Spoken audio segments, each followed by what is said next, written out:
Assalamualaikum warahmatullahi wabarakatuh. Kami dari kelompok 2 ingin menampilkan video bahasa di ruang publik. Selamat menonton. Selamat menonton. Perkenalkan, nama saya Bunga Lupia Haryanti, NPM belakang saya 119. Perkenalkan, nama saya Anifra ini dengan NPM terakhir 128. Perkenalkan, nama aku Rezika Sabella dengan nomor NPM belakang 033. Perkenalkan, nama saya Regita Febrianti, NPM belakang 021. Perkenalkan, nama saya Naswa Nurjina, NPM belakang 089. Perkenalkan, nama saya Maya Rati, NPM belakang saya 136. Halo guys, jadi kita mau wawancara narasumber 1, 2, dan 3. Ikutin perjalanan kita ya. Dah, see you.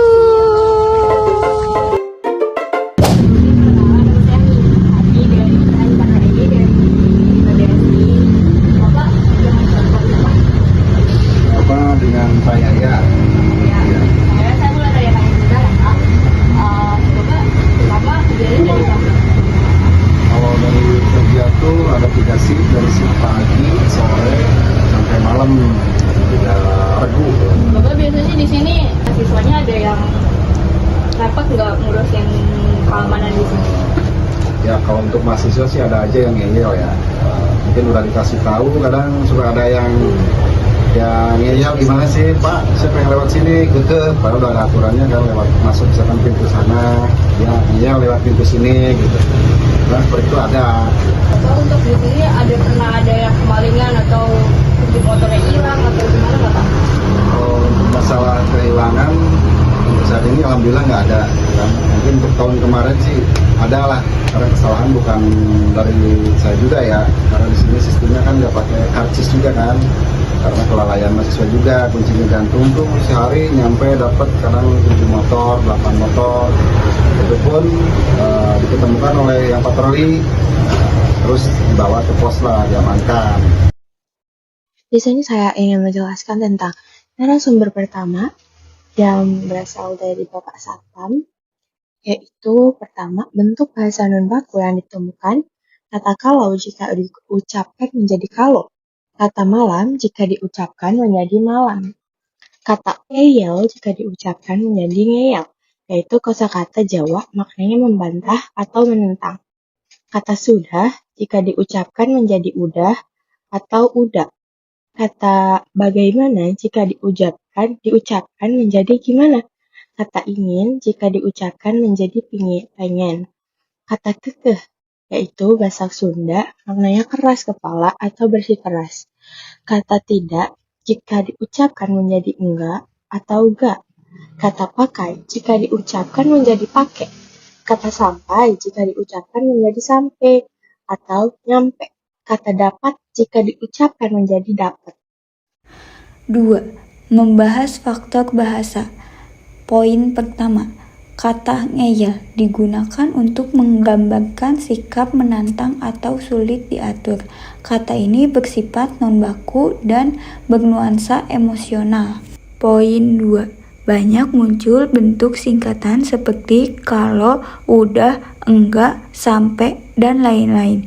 Ini ciri khas bahasa non-formal dan penghilangan fonem, huruf atau suku kata. Poin 3. Ada campuran kosakata daerah yaitu kekeh. 3. Faktor sosial.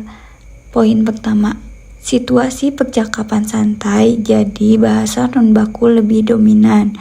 Poin kedua, status sosial. Satpam tetap memilih bahasa akrab agar tidak terkesan kaku ketika berbicara dengan mahasiswa.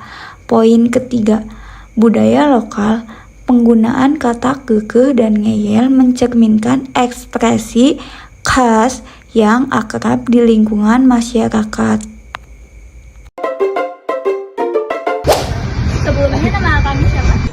Nama panjang Zakri, kalau biasa dipanggil Zakri. Kalau ada tugas biasanya seru atau malah ribet Pak? Nah, kan saya jelasin dulu nih, di kelas saya tuh cowoknya 5. Ya bisa dibilang orang PA semua lah kalau misalnya kerja kelompok ya. Ini dia juga nih. Nah, tapi kalau misalnya dapet cowok semua, itu misalnya kelompoknya 5, cowok semua tuh. Nah, itu seru banget karena kita bisa bertukar pikiran juga gitu. Biasanya kakak lebih sering suka nugas di kafe, rumah, atau di mana? Kalau saya biasanya itu tugasnya biasa di warkop saya. Soalnya kan saya kagak punya WiFi, kagak punya kota. Jadi numpang WiFi ngerjainnya di warkop. Terus kalau lagi capek kuliah nih, biasanya kakak tuh ngelepas capeknya tuh di mana deh? Nah, kalau gitu pas banget main PS saya. Itu saya yang lepas yang pertama. Yang kedua, mungkin saya bisa menyendiri di warkop ya, karena saya orangnya suka menyendiri. Saya suka buat sebuah karya tulis kayak puisi itu. Nah, selanjutnya kita akan membahas bagian narasumber kedua. Jadi, tuturan narasumber dari seorang mahasiswa di lingkungan sehari-hari itu banyak mengandung bahasa non-baku. Yang pertama, bentuk kata non-baku yang ditemukan, yaitu ada kata laki-laki jika diucapkan menjadi cowok. Ada kata PA, yaitu bahasa gaul yang maknanya tidak bisa diandalkan atau tidak pintar. Yang ketiga ada kata warung kopi jika diucapkan menjadi warkop, yaitu merupakan bentuk singkatan dari warung kopi.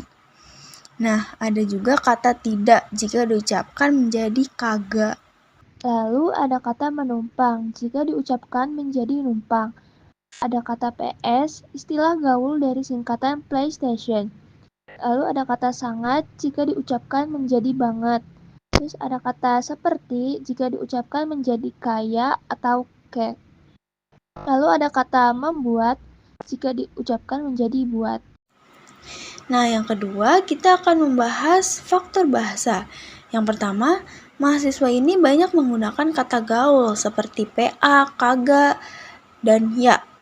Dan singkatan populer seperti warkop dan PS.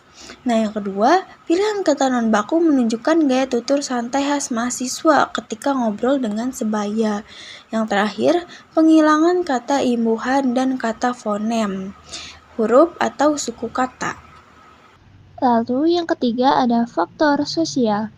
Di faktor sosial ini, situasi percakapannya itu santai dengan sesama mahasiswa sehingga pilihan kata lebih cair dan ekspresif. Lalu ada identitas sosial. Penggunaan kata gaul seperti PA atau kagak itu mencerminkan gaya bahasa anak muda. Yang terakhir, kebiasaan mahasiswa menyebut warkop dan wifi menunjukkan budaya nongkrong sekaligus kebutuhan. Kenalkan, nama saya Sur Sundagi dari Prodi PBSI. Kakaknya udah semester berapa nih sekarang? Nah, sekarang udah semester 3. Kakak aktif di organisasi kampus nggak? Kalau organisasi belum aktif. Kang, Akang lumayan kaget gak sama lingkungan di sini? Ya awal datang sih memang kaget, tapi udah lama kelamaan udah biasa. Kagetnya ya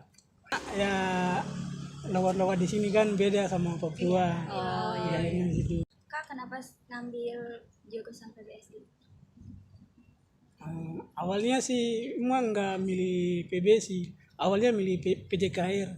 Cuma dari Pemda yang ngatur, jadi pemerintah yang ngatur, ya kita tinggal ikut saja. Biar sukses gitu di kampus, biar Tips-tipsnya mungkin. tips buat maba.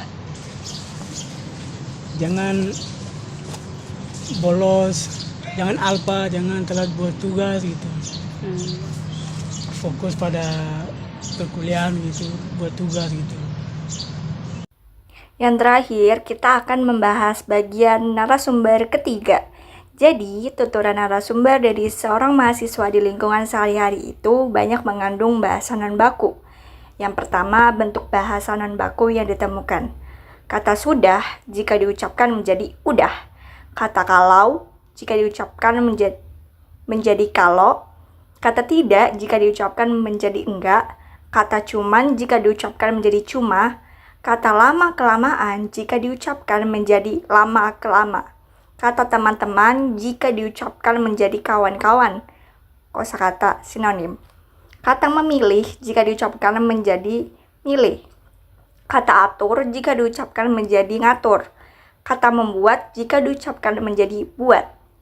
Kedua, faktor bahasa. Yang pertama, ada penggunaan bentuk non-baku, udah, enggak, yang biasa dipakai mahasiswa di percakapan santai.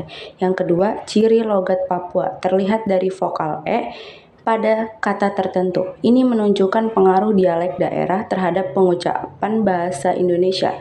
Yang ketiga, ada pilihan kosakata sederhana, kawan-kawan, menunjukkan ragam tutur sehari-hari, bukan beragam resmi. Yang keempat, ada penghilangan kata imbuhan dan kata fonem, huruf atau suku kata. Yang ketiga, ada faktor sosial. Yang pertama, karena narasumber ini berasal dari daerah Papua, jadi logat Papua tetap dipertahankan, menandakan identitas kedaerahan narasumber. Yang kedua, ada situasi. Percakapan santai dengan mahasiswa lain membuatnya nyaman menggunakan bahasa sehari-hari tanpa menyesuaikan ke ragam baku. Yang ketiga, ada interaksi sosial. Narasumber membandingkan kawan-kawan di sini dengan kawan-kawan di Papua, menunjukkan pengalaman adaptasi budaya. Kesimpulannya, Bahasa di ruang publik khususnya dalam percakapan informal seperti di lingkungan kampus, bukan sekedar alat komunikasi, tapi juga sarana untuk mencerminkan identitas, membangun relasi sosial, dan menyesuaikan diri dengan konteks budaya. Keberagaman bentuk bahasa yang digunakan menunjukkan bahwa bahasa bersifat dinamis dan sangat dipengaruhi oleh lingkungan sosial penuturnya.